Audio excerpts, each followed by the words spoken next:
Próximo documento que a gente precisa é carta convite ou reserva de hotel. O que significa isso, carta convite ou reserva de hotel? Reserva de hotel é bem tranquilo, você precisa ter para vir para Portugal. Como mencionei atrás, a passagem de ida e de volta, você também precisa ter uma reserva falando que você vai ficar aqui no país durante a sua estadia. Por exemplo, se você comprou a passagem, como nós vimos, para uma semana, um mês ou até 3 meses, né, até 90 dias, você precisa ter uma reserva de hotel falando que você tem onde ficar durante esse período, desde a hora que você chegou até a hora que você for embora aqui do país. Então, reserva de hotel nada mais é do que uma reserva efetivamente feita no hotel. Essa foi a que a gente fez aqui, um pouco mais próximo, uma reserva de hotel que a gente fez quando a gente chegou aqui em Portugal. Foi uma reserva para Ellen, que ela precisava da reserva de hotel. Eu não precisava, vindo como português não precisava, mas nós fizemos para não ter problema para ela. Então compramos a passagem de ida e de volta e a reserva de hotel também. Nesse caso, é isso aqui, é bem tranquilo. O único problema é que se você for fazer reserva do hotel mesmo, você precisa pagar pelo hotel e ficar nesse hotel durante o período que você for ficar lá. Então, vale muito mais a pena, por exemplo, se você tem uma pessoa conhecida que você consegue pedir uma carta convite, fazer a carta convite, tá bom? Então, a reserva de hotel é isso, não tem muito segredo.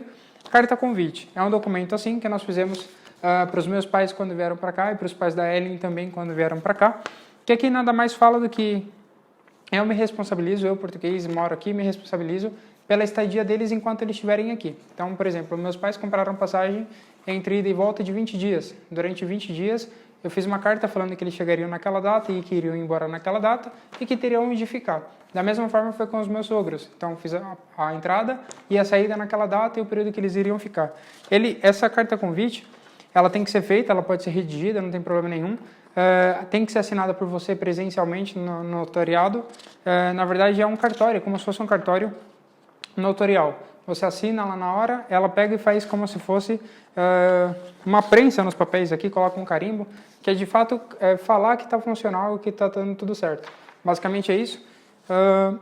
Vem com todos os dados, vai todos os meus dados aqui de Portugal, contato, enfim, o que eu faço, quais os meus documentos, vai os dados das pessoas também, né, quais são os dados dela, se é casada, se não é casada, se tem filhos, enfim, absolutamente tudo para na hora que chegar lá no CEF, na hora que chegar na imigração, apresenta a carta convite e fala, olha, se eles pedirem, se assim for o caso, eu vou ficar na casa de fulano de tal, ou vou ficar na casa dele, ele me convidou, tá aqui o documento, tá tudo certinho, e é isso aí. Então tem duas formas para você não ter problema algum, ou é a carta convite ou a reserva de hotel, né?